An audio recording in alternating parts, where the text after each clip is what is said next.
नमस्कार. लग्नानंतर होईलच प्रेम या मालिकेच्या आजच्या भागामध्ये मी तुम्हा सर्वांचे अगदी मनपूर्वक स्वागत करते. आजच्या भागामध्ये आपल्याला पाहायला मिळतं की आता काव्य पार्थला विचारते, देशमुख आज तुमची गाडी स्टार्ट होणार आहे की नाही, तुम्ही मला गाडी शिकवणार आहात की नाही. तर पार्थ म्हणतो, मी तुम्हाला गाडी शिकवणार आहे आणि गाडीसुद्धा स्टार्ट होणार, पण त्या अगोदर मला सीट बेल्ट तर लावू द्यात, कारण सीट बेल्ट लावणं हे सगळ्यात खूप मोठं आणि गरजेचं आहे ना. असं म्हणत आता पार्थ सीट बेल्ट लावतो आणि त्यानंतर काव्याला एक एक स्टेप सांगत असतो. काव्य म्हणते, देशमुख अहो एक सांगा ना, एवढ्या सगळ्या गोष्टी एकदम सांगतं का कोणी, कसला शिक्षक आहे. असं म्हणत काव्य वैतागत असते, कारण काव्य गाडी चालवायला घाबरत असते. आता पार्थने सांगितलेली एक एक स्टेप पूर्ण करत आता काव्य गाडी तर स्टार्ट करते, पण ती घाबरते आणि गाडी तिथेच थांबवते. आता काव्य पार्थच्या समोर हात जोडते आणि म्हणू लागते, देशमुख नाही होत जमणार हे सगळं काही, हा सगळा नाद सोडा ना, मला नाही जमणार. पार्थ म्हणतो, मी शिकवतोय ना, मग जमणारच. असं म्हणत पार्थ काही आपला हट्ट सोडायला तयार नसतो. पार्थ काव्याला म्हणतो, काही झालं तरी तुम्हाला गाडी शिकावीच लागेल. तर त्याचवेळी तिथून काव्याच्या दोन मैत्रिणी जात असतात, रिया आणि खारुताई. तर आता रिया गाडी थांबवते, तर आता खारुताई रियाला विचारते, काय ग रिया, कशाला गाडी थांबवली आहेस. रिया खारुताईला म्हणते, अगं ती काव्याच आहे ना, चल आपण तिच्याशी बोलूया, जाऊन भेटूया तिला. परंतु खारुताई नकार देते, म्हणते की नाही नको, उगाच टाईम वेस्ट व्हायला नको. रिया म्हणते, अगं पण. तर खारुताई म्हणते, नाही म्हटलं ना, काहीही गरज नाही आहे, चल आपण निघूयात. असं म्हणत दोघेही तिथून निघून जातात. तर दुसरीकडे देशमुखांच्या घरी आपल्याला पाहायला मिळतं, सर्वच जण एकत्र बसून गप्पा मारत असतात. मानिनीताई म्हणू लागतात, मग उन्हाळ्यात एवढा त्रास व्हायचा ना, बाप रे. तर जीवा म्हणतो, परंतु मला मात्र उन्हाळा भरपूर आवडायचा. असं म्हणत जीवा नंदिनीला म्हणतो, तुला सांगतो, आमची आजी उन्हाळा आला ना की आमचे जास्तच लाड करायची. आता मात्र मानिनीताई जीवाला धपाटा घालतात आणि म्हणतात, ए मेल्या. जीवा म्हणतो, काय. तर मानिनीताई जीवाला म्हणतात, मी कधी लाड केले नाहीत का. तर आता सर्वच जण हसू लागतात. तर पार्थ म्हणतो, पण आई आजी जे कैरीचं पन्नं करायची ते. तर जीवा लगेच म्हणतो, भाई अरे काय विषय काढलास यार, कैरीचं पन्नं, अरे नाव जरी काढलं ना तरी तोंडाला पाणी सुटतं यार. तर नंदिनी जीवाला विचारते, एवढं आवडतं का तुम्हाला कैरीचं पन्नं. तर जीवा म्हणतो, खूप जास्त आवडतं. नंदिनी म्हणते, मग उद्याच करूया ना, तुम्हाला आवडतं ना, मग आपण बनवूयात आणि मन भरेपर्यंत तुम्ही ते कैरीचं पन्नं प्या. तर मिथुन काका आता नंदिनीचं कौतुक करत म्हणतात, नंदिनी आय लाईक दिस. मला तरी वाटते की आताच कामाला लाग, म्हणजे कसं झटकन अभ्यास पटकन पास. कैरीच्या पन्नाचा विषय निघाला आणि तोंडाला पाणी सुटलं आहे. तर आता मिथुन काकांचं हे बोलणं ऐकून जीवा मिथुन काकांना म्हणतो, झाला का तुझा अभ्यास आणि झाला का पास तू. जीवा नंदिनीला म्हणतो, अगं आजच आपण एक्सरसाइजला सुरुवात केली आहे की नाही, पन्ह्यात किती साखर असते हे माहीत आहे का तुला. आता मात्र मानिनीताई जीवाला पुन्हा एकदा धपाटा देतात आणि म्हणतात, अरे मेल्या, तुझ्या आजीने तुला सांगितलं नाहीये वाटतं, तुझी आजी पन्ह्यात साखर घालायची. तर जीवा म्हणतो, हिला काही माहीत नाहीये वाटतं किचनमधलं. आता एवढं ते पन्नं गोड लागतं म्हटल्यावर त्याच्यात साखरच असणार ना, वरून टाकलेली भरभरून. तर आता नंदिनी जीवाला म्हणते, जीवा पन्ह्यात गूळ घालतात, गूळ असतो, आजीने शिकवलं नाहीये वाटतं तुम्हाला. असं म्हणत आता सर्वच जण जीवाची मस्करी करतात. आता मात्र जीवाची बोलतीच बंद होते. तर जीवा म्हणतो, काय सांगतेस. मिथुन काका म्हणतात, अरे थेरी आणि प्रॅक्टिकल ह्या दोन्ही गोष्टी खूप वेगळ्या असतात. तू काय केलंयस, थेरी केलेस, आणि हिने काय केलंय, प्रॅक्टिकल केलंय. मिथुन काका जीवाला म्हणतात, तुला थोडं तरी काही कळतं का रे. जीवा म्हणतो, ह्याला बोलायला दिलं ना की हा जास्तच बोलतो. तर मानिनीताई नंदिनीला म्हणतात, नंदिनी उद्या तू वॉक करून आलीस ना की आपण कैरीचं पन्नं बनवूया. नंदिनी म्हणते, हो चालेल. तर वसू आत्या नंदिनीला विचारतात, मग नंदिनी आज किती वेळ चालली आहेस. तर जीवा म्हणतो, 4000 स्टेप चालली आहे नंदिनी आज. तर सर्वच जण नंदिनीचं कौतुक करतात. तर मिथुन काका आता नंदिनीचं कौतुक करत म्हणतात, क्या बात आहे, ही तर यशाची पायरी आहे, आय लाईक दिस. तर पार्थ म्हणतो, आता आमच्या बायकोसाठी सुद्धा टाळ्या वाजवा. घाबरत घाबरत का होईना, परंतु त्यांनी आज गाडी चालवली. थोडाफार का होईना पण त्यांच्यात कॉन्फिडन्स आला. आता हे ऐकून पुन्हा एकदा सर्वजण टाळ्या वाजवतात आणि काव्याचंही कौतुक करतात. इथे मात्र हे ऐकून रम्याला खूप राग आलेला असतो. रम्या रागानेच काव्याकडे पाहते, तर इथे मिथुन काका काव्याचं कौतुक करत म्हणतात, क्या बात आहे, क्या बात आहे, स्टेरिंग डेअरिंग केअरिंग, क्या बात आहे. असं म्हणत आता मिथुन काका सुद्धा काव्याचं कौतुक करतात. तर मानिनीताई म्हणतात, वा, माझ्या दोन्ही सुना स्वतःचा विचार करतायत, हे बघून खरंच खूप छान वाटलं. तर वसुआत्या म्हणू लागतात, पण मानिनी ह्या सगळ्याचं श्रेय तुला जात आहे बरं का. अगं हो, कारण तू या दोघींवर कोणत्याही प्रकारचं बंधन घातलं नाहीयेस, म्हणूनच तर या दोघी हे सगळं काही करू शकतात. तर आता रम्या म्हणते, हो अगदी करेक्ट आहे. तर जीवा तर मानिनी ताईंची मस्करी करत म्हणतो, मग काय आता तुला तर सर्वोत्कृष्ट सासूचा अवॉर्ड द्यायचा आहे का. तर मानिनी ताई जीवाला चांगलाच धपाटा देतात. सर्वच जण मानिनी ताईंचं कौतुक करू लागतात. तर मिथुन काका म्हणतात, मला जरा ना मानिनी वहिनींबद्दल बोलायचं आहे. म्हणजे आमच्या वहिनी आहेत ना त्या. वसुताई, तुम्ही जशा शब्दप्रभू आहात ना, तशाच आपल्या मानिनी वहिनी म्हणजे अष्टपैलू अष्ट अवतार म्हणजे ग्रेट आहेत. त्या खरंच खूप ग्रेट आहेत. तर पार्थ म्हणतो, हो हे मात्र अगदी खरं आहे. तर जीवा म्हणतो, याचं ऐकून ना मला खरंच झोप यायला लागली आहे. जीवा तर मिथुन काकांची खूप मस्करी करत असतो. आता सर्वच जण झोपण्यासाठी जात असतात. जीवा मिथुन काकांचा हात पकडतो आणि म्हणतो, जा तू पहिला झोपायला जा. असं म्हणत आता मिथुन काकांना तिथून जायला सांगतो. सर्वच जण खूप हसत खेळत असतात. अगदी आनंदाचं वातावरण असतं. रम्या आणि वसुआत्या तिथेच थांबतात. आता वसुआत्या चिडतात आणि म्हणू लागतात, काय ते सगळं चाळीचं कौतुक आणि काय ते सुनांचं कौतुक, खरंच सगळी काही नाटकं आहेत. तर आता रम्या म्हणू लागते, तू सुद्धा मामीचं कौतुकच करत होतीस ना. तर वसुआत्या रम्याला म्हणतात, रम्या मानिनीला काही विचित्र वाटू नये ना, म्हणून मी हे सगळं काही करत होते. तुला कळतंय का, मी जर शांत बसले असते ना तर मानिनीला वाटेल की माझ्या डोक्यामध्ये कसला तरी प्लॅन शिजतोय. रम्या वसुआत्यांना म्हणते, तुझ्या डोक्यात शिजत नसला तरी मात्र माझ्या डोक्यात शिजतोय. वसुआत्या म्हणतात, म्हणजे. रम्या वसुआत्यांना म्हणते, म्हणजे हेच की त्या काव्याला गाडी चालवण्याचा खूप कॉन्फिडन्स आलाय ना, मग बघ आता तिचा कॉन्फिडन्स उद्या मी कसा धुळीस मिळवते. वसुआत्या घाबरतात आणि रम्याला विचारतात, ए बाई आता काय करणार आहेस तू. वसुआत्यांना रम्या म्हणते, कळेल ना, उद्या कळेल तुला सगळं काही. आता रम्याच्या या बोलण्याचा वसुआत्या विचार करू लागतात. तर दुसऱ्या दिवशी जीवा नंदिनीकडून वर्कआउट करून घेत असतो. नंदिनी खूप दमलेली असते. नंदिनी जीवाला म्हणते, जीवा मी खरंच खूप दमली आहे. जीवा म्हणतो, नाही थांबायचं. परंतु नंदिनीला खूप त्रास होत असतो. नंदिनी जाऊन डायनिंग टेबलवर बसते आणि तिथे जाऊन ती शांत खुर्चीवर बसून पाणी पित असते. तर जीवा म्हणतो, नंदिनी मी तुला काय सांगितलं आहे, सारखं सारखं पाणी प्यायचं नाहीये. नंदिनी म्हणते, जीवा प्लीज माझं ऐकून तरी घ्या. जीवा म्हणतो, नाही मी आता तुझा जीवा नाहीये किंवा तुझा नवरा वगैरे नाहीये, तर मी एक ट्रेनर आहे आणि ट्रेनर कोणाशीच कधी चांगलं बोलू शकत नाही किंवा गोड बोलू शकत नाही. तुला तुझं वर्कआउट पूर्ण करावंच लागेल. चल चल असं म्हणत जीवा नंदिनीला वर्कआउटसाठी घेऊन येतो. तर आता नंदिनी म्हणते, चला आता मी 4 स्टेप केलं की 1 पूर्ण होणार आहे. तर जीवा म्हणतो, नाही आता तुला पुन्हा करावे लागतील. 25चा 1 असे तुला 3 वेळा करावे लागतील. नंदिनी म्हणते, जीवा अहो आत्ताच तर मी 21 वेळा केलं होतं ना. जीवा म्हणतो, पण मी तुला काय म्हणालो होतो की जर तू 25च्या आत थांबलीस तर तुला पुन्हा काउंट करावे लागतील. नंदिनी म्हणते, प्लीज जीवा. जीवा म्हणतो, नाही जमत आहे का, नको करूस, काहीच हरकत नाही, जा फ्रीजमध्ये श्रीखंड आहे तो खा. तर नंदिनी म्हणते, जीवा असं काय बोलताय. जीवा म्हणतो, तुला जर वर्कआउट करायचंच नाहीये तर जबरदस्ती नाहीये, जा रूममध्ये आणि शांत झोपून दे. असं म्हणत जीवा चिडलेला असतो. नंदिनी जीवाला समजावण्याचा प्रयत्न करते. तिला होणारा त्रास ती जीवाला सांगत असते, परंतु जीवा मात्र काहीच ऐकून न घेता रागाने रूममध्ये निघून जातो. नंदिनीला या सगळ्याचं खूप वाईट वाटतं. तिचे डोळे पाणावतात. ती तिथेच बसते आणि खूप रडत असते.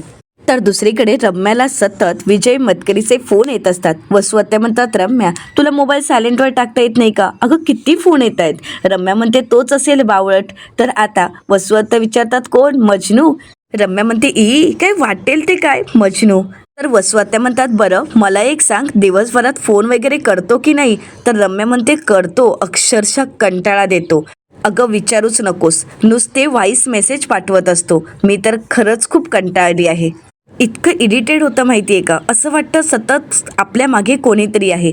मला ही फिलिंग अजिबातच आवडत नाही. आणि त्यातही पार्थ कधीच माझ्या मागे पुढे करत नव्हता आणि म्हणूनच मला पार्थ आवडतोय. आता त्याचवेळी रम्याला फोन आलेला असतो. वसुआत्या पाहतात तर विजयचा फोन असतो. वसुआत्या म्हणतात, घे विजयचा फोन आहे. रम्या म्हणते, कटकर कटकर. वसुआत्या म्हणतात, अगं घे. आता असं म्हणता म्हणतात चुकून वसुआत्यांकडे फोन रिसीव्ह केला जातो. रम्या म्हणते, काय करतेस तू हे. वसुआत्या म्हणतात, आता बोल. आता रम्याकडे बोलण्याव्यतिरिक्त दुसरा कुठलाच पर्याय नसतो. तर वसुआत्या रम्याला फोन स्पीकरवर ठेवायला सांगतात. रम्या म्हणते, बोल. तर आता विजय रम्याला म्हणतो, हाय मिसेस मतकरी. आता मात्र वसुआत्यांना हसायलाच येतं. तर विजय रम्याला विचारतो, मग काय करताय? रम्या म्हणते काही नाही, सकाळच्या वेळेची आवरावर चालू आहे. विजय म्हणतो सॉरी, पण मी जे काही केलं ना ते मला तुम्हाला सांगायचं होतं आणि म्हणूनच मी फोन केला आहे. मी आज काय केलं सांग बरं. तर आता रम्या म्हणते तूच सांग ना काय केलंयस. तर विजय म्हणू लागतो, मी विजय रघुवीर मतकरी चक्क सिनेमन कॉफी पितोय. आता हे ऐकून रम्याला खूप राग येतो. तिला काय बोलावं काहीच कळत नाही. तर दुसरीकडे पाहायला मिळतं काव्या तयार होत असते. पार्थ आवाज देत म्हणतो, काव्या झाली की नाही तयारी? चला लवकर ट्रॅफिक वाढेल. तर काव्या म्हणते हो झालीच आहे, फक्त सनस्क्रीन लावली की झाली. तर पार्थ काव्याला म्हणतो, आता सनस्क्रीन कशाला हवी आहे? तुम्ही 4 व्हीलरमध्ये बसणार आहात, AC मध्ये बसणार आहात, मग ह्या सनस्क्रीनची काय गरज आहे? काव्या म्हणते तुम्हाला नाही कळणार व मुलींच्या गोष्टी, तुम्ही नका ना उगाच काहीतरी बोलत बसू. तर पार्थ आता काव्याच्या हाताला धरतो आणि म्हणतो चला बरं उगाच ट्रॅफिक वाढायला नको. काव्य म्हणते थांबा, माझे झुमके घालायचे राहूनच गेले. पार्थ म्हणतो 4 व्हीलरमध्ये बसणार आहात आणि फक्त गाडी चालवायला जायची आहे, प्रॅक्टिसला जायचंय, मग झुमके कशाला हवेत? तर काव्य म्हणते देशमुख तुम्हाला आवडतात ना मी झुमके घातलेले? देशमुख मी तुम्हाला एक रट्टा मारे ना, आणि हो उगाच माझ्या डोक्यावर बसू नका, नाहीतर मी तुमच्या गाडीत बसणार नाही. जा तुम्ही गाडी काढून ठेवा आणि AC ऑन करा, तोपर्यंत आलेच मी झुमके घालून. तर पार्थ काव्याकडे पाहू लागतो, परंतु काव्या काही ऐकणार नाही हे पार्थला चांगलंच माहीत असतं आणि पार्थ तिथून गाडी काढण्यासाठी निघून जातो. तर दुसरीकडे विजय आता रम्याला म्हणतो, काय आहे ना मिसेस मतकरी, मला आपली पहिली भेट आठवत राहते, तुमच्याकडे बघत प्यायलेली सिनेमन कॉफी आठवते आणि म्हणूनच आज मी स्वतः सिनेमन कॉफी बनवली आहे. रेसिपी बघितली आणि त्याप्रमाणे सिनेमन कॉफी बनवायला घेतली. हां, पण मी त्यामध्ये बर्फ टाकला आहे आणि टेस्ट अमेझिंग आहे. रम्या मात्र काहीच बोलत नाही, तिला राग येत असतो. तर त्याचवेळी विजय रम्याला विचारतो, तू न्हावून आली आहेस ना? तर आता रम्या इकडे तिकडे पाहते आणि विजयला विचारते, तुला कसं कळालंय? तू आमच्या घरात CCTV वगैरे लावलेस का? तर विजय म्हणतो नाही, तुझ्या बांगड्यांचा आवाज आला. रम्या म्हणते हो, आणि रम्या लगेच हातातील बांगड्या काढून टाकते. विजय म्हणू लागतो, बरं ठीक आहे, तू तयार हो, आपण नंतर बोलू. असं म्हणत विजय फोन ठेवतो. तर वसू आत्या रम्याला म्हणतात, रम्या हा दिसतोय तितका बावळट नाही, म्हणूनच तुला जमेल तितकं याला घोळात घे, म्हणजे इतकं घोळात घे की तो तुझ्यासाठी उद्या काही करायला तयार व्हायला पाहिजे. आता रम्याला वसुआत्यांचं बोलणं पटतं. रम्या म्हणू लागते, तू बरोबर बोलतेस आई, उद्या याच्याच मदतीने मला माझा काटा काढायचा आहे. वसुआत्या विचारतात, कोणाचा? रम्या म्हणते, कळेल, तुला सगळं काही कळेल. वसुआत्या रम्याला म्हणतात, ते जाऊ देत, पण तू काव्याचा बँड वाजवणार होतीस ना? रम्या म्हणते, हे काय, तयार झाले की लगेच चालले मी. असं म्हणत आता रम्या तयार होत असते. तर दुसरीकडे काव्याही तयार होऊन आता ट्रेनिंगसाठी बाहेर पडत असते. तर त्याचवेळी त्या ठिकाणी रम्या येते आणि म्हणू लागते, गुड मॉर्निंग काव्या. तर काव्या म्हणते, गुड मॉर्निंग. रम्या विचारते, कुठे बाहेर निघाली आहेस का? तर काव्या म्हणते की हो, आता पार्थ देशमुख मला गाडी शिकवतायत म्हटल्यावर बाहेर पडावंच लागेल. तर आता काव्या बाहेर पाहते. तर रम्या विचारते, पार्थ पुढे गेलाय का? तर काव्या म्हणते, हो ना, अगं त्यांना जर एवढी घाई असते ना की मला तयार व्हायला पण देत नाही, त्यांना एवढं तरी कळायला हवं ना की आता आपलं नवीनच लग्न झालंय, म्हणजे एकत्र बाहेर पडायचं, तर थोडं तयार व्हायला उशीर लागेल. परंतु नाही, तमाम नवरे गँगला कुठली तरी घाई असते, पण ती कसली हे मला कधीच कळत नाही. आता रम्या जांभी देण्याचं नाटक करते आणि म्हणू लागते, सॉरी या. तर आता काव्याला सुद्धा जांभ्या येतात. तर रम्या विचारते, काय झालं, तुला सुद्धा जांभ्या येत आहेत का? तर काव्य म्हणते, अगं तुला आली त्याच्यामुळे मला सुद्धा. काय झालंय, तुझी झोप पूर्ण झाली आहे नाही का रम्या? रम्या म्हणते, नाही ना गं, काल रात्री उशिरापर्यंत विजय फोनवर बोलत होता, मग झोप कशी पूर्ण होईल? तर काव्य म्हणते, अच्छा, म्हणजे रात्री उशिरापर्यंत दोघांचं फोनवर बोलणं चालू होतं. तर आता रम्या लाजण्याचं नाटक करू लागते. तर काव्य म्हणते, झाले, आता लेट नाईट फोन सुरू झाले आहेत वाटतं. असं म्हणत ती रम्याची मस्करी करत असते आणि म्हणू लागते, मज्जा आहे बाबा एका मुलीची. आता रम्या ही सगळं काही काव्याला खरं वाटावं अशाच पद्धतीने वागत असते. आता रम्या काव्याला म्हणते, तू गप ग काव्या, तू जा, तुझा नवरा वाट बघतोय ना, तू जा. तर काव्या म्हणते, नाही बघू देत ना, अगं नवरे तर वाट बघण्यासाठीच असतात. रम्या म्हणते, काव्य अगं. तर काव्य म्हणते, अगं तू तुझं सांग, काय म्हणतायत मग आमचे विजय जिजू? तर रम्या म्हणते, गप ग, काही आहे तुझं? काव्य म्हणते, मग काय? तर रम्या म्हणते, काही विशेष नाही, एवढंच विचारत होते की देशमुखांच्या घरी काय मग स्पेशल चालू आहे. मग मी एवढंच म्हटलं की नंदिनी डाएट फॉलो करते आणि आमची काव्या गाडी शिकतेय. पण गाडी म्हटल्यावर नर्वस झाले ते, म्हणजे एकदमच त्यांना टेन्शन आलं. आता मात्र काव्याला काहीच कळत नाही. काव्य विचारते, का ग, काय झालंय? तर रम्या म्हणते काही नाही ग, त्यांना काहीतरी त्यांची जुनी आठवण आठवली, काही खास असं नाही. तू जा बरं, पार्थ वाट बघतोय तुझी, जा बरं. तर काव्या म्हणते नाही नाही, सांग बरं नक्की काय झालं होतं. रम्या म्हणते काही नाही ग, त्याचं ॲक्सिडेंट वगैरे झालं होतं ना, त्याबद्दलच सांगत होता तो बराच वेळ. आता हे ऐकून काव्याला धक्काच बसतो. तर काव्या म्हणते ॲक्सिडेंट गाडीत, म्हणजे त्यांचा ॲक्सिडेंट झाला होता. रम्या म्हणते अगं हो. म्हणजे काय झालं, सुरुवातीलाच त्याने गाडी शिकायला सुरुवात केली होती आणि कसं असतं ना, सुरुवातीलाच सगळ्या गोष्टी आपल्या मसल मेमरीमध्ये सगळ्याच गोष्टी काही पहिल्या फिट होत नसतात, काही गोष्टी विसरायला होतात आणि तसंच त्यांचंही झालं होतं. म्हणजे तो सगळ्या गोष्टी अगदी व्यवस्थित बघूनच करायचा, म्हणजे गाडी चालवताना ब्रेक कुठे लावायचा हे सगळं काही त्याच्या लक्षात होतंच. म्हणजे एकदा चुकून त्याच्याकडून गाडी अशी स्पीडमध्ये चालवली गेली आणि धडकली आणि बिचाऱ्याला खूप लागलं, असं म्हणत रम्या आता काव्याला घाबरवत असते. आता रम्या पुढे म्हणते म्हणजे त्याला जास्त लागलं नव्हतं किंवा समोरच्याला पण जास्त काही म्हणजे फारसं लागलं नाही, पण त्याच्या बाजूला जो बसला होता ना त्याचा मित्र, त्याला मात्र मेजर लागलं. आता हे ऐकून काव्याला धक्काच बसतो, कारण त्याचं डोकं पुढच्या काचेवर जाऊन आपटलं होतं ना, खूप लागलं होतं तेव्हा. आता मात्र रम्याला असं बोलताना ऐकून काव्या खूप घाबरून जाते. काव्याला काय करावं काहीच कळत नाही, तिला पार्थची काळजी वाटत असते. तर काव्या म्हणते अरे बाप रे. रम्या म्हणते त्यामुळे ना आग, पाणी आणि गाडी याच्यासोबत खेळूच नाही माणसाने.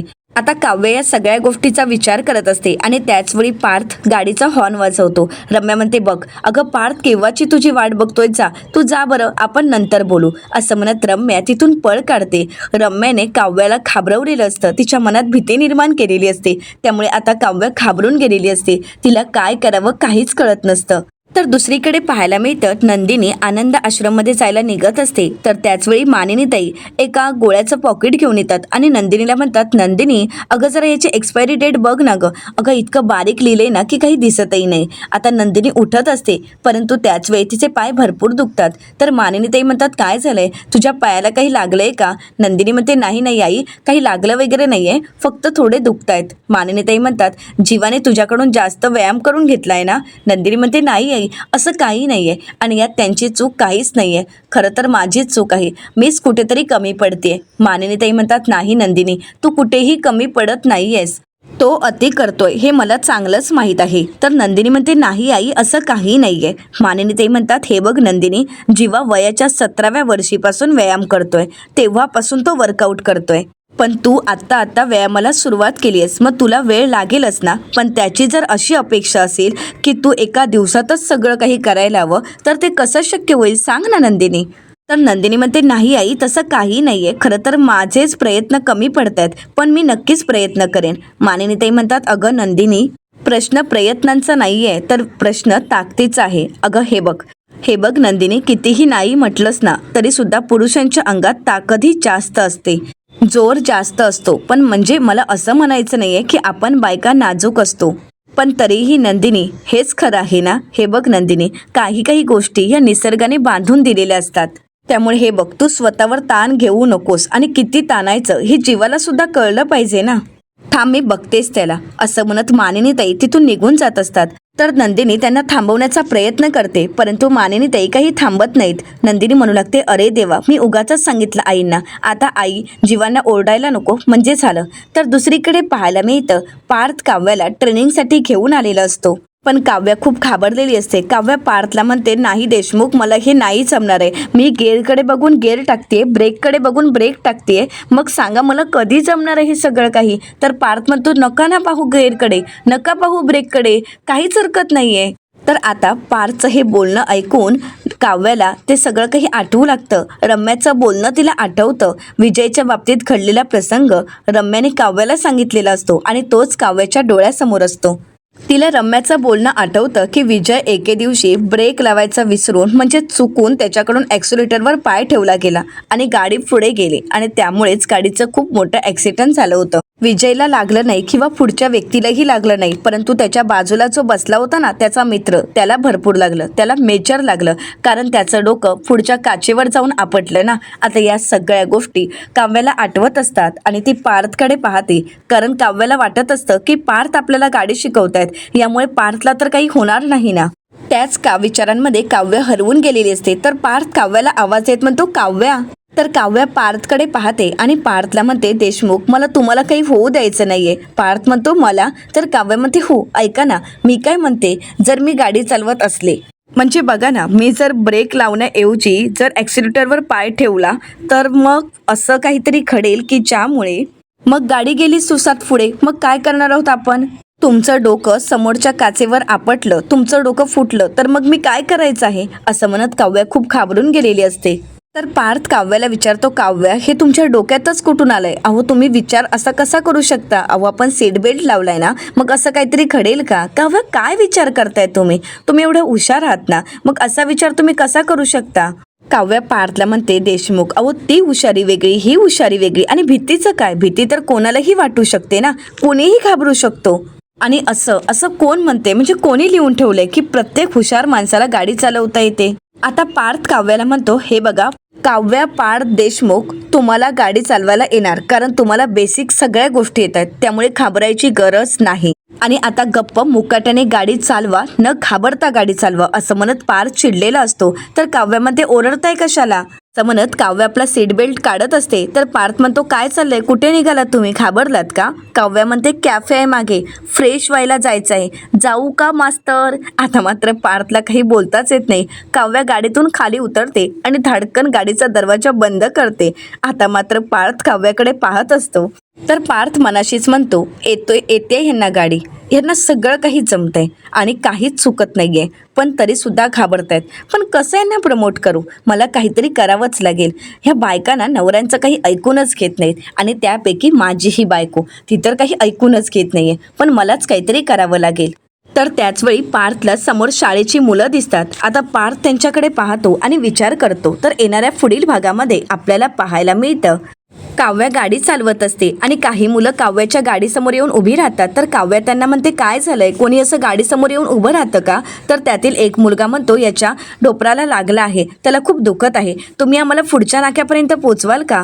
तर काव्या म्हणते, हो काहीच हरकत नाही. तर पार्थ काव्याला म्हणतो, काव्या तुम्ही गाडी चालवाल ना? तर त्यातील एक मुलगा म्हणतो, नको नको, बायकांना सगळ्या गोष्टी जमतात, पण गाडी चालवणं नको. तर आता मात्र काव्य चिडते आणि म्हणू लागते, असं कोण म्हणतंय बायकांना सगळ्या गोष्टी जमतात? आता ही बाईच गाडी चालवणार आणि तुम्ही सगळेजण मागे बसणार आहात, असं म्हणत काव्य तर स्वतःहून कॉन्फिडन्समध्ये गाडी चालवायला तयार होते. आणि ते पाहून आता पार्थही काव्याकडे पाहू लागतो. आता सर्वच जण गणपती बाप्पा मोरया असं म्हणत आता काव्य गाडी चालवायला सुरुवात करते. तर आता काव्य गाडी नीट चालवू शकेल का, काव्याचा कॉन्फिडन्स वाढेल का, हे पाहणं अतिशय रंजक ठरणार आहे. मित्रांनो, अशाच मालिकांचे नवनवीन अपडेट पाहण्यासाठी चॅनलला नक्कीच सबस्क्राईब करा. आजचा व्हिडिओ तुम्हाला कसा वाटला हे कमेंट करून नक्कीच कळवा. आजचा व्हिडिओ जर तुम्हाला आवडला असेल तर व्हिडिओला लाईक करायलाही विसरू नका. व्हिडिओ पाहिल्याबद्दल तुम्हा सर्वांचे अगदी मनपूर्वक धन्यवाद.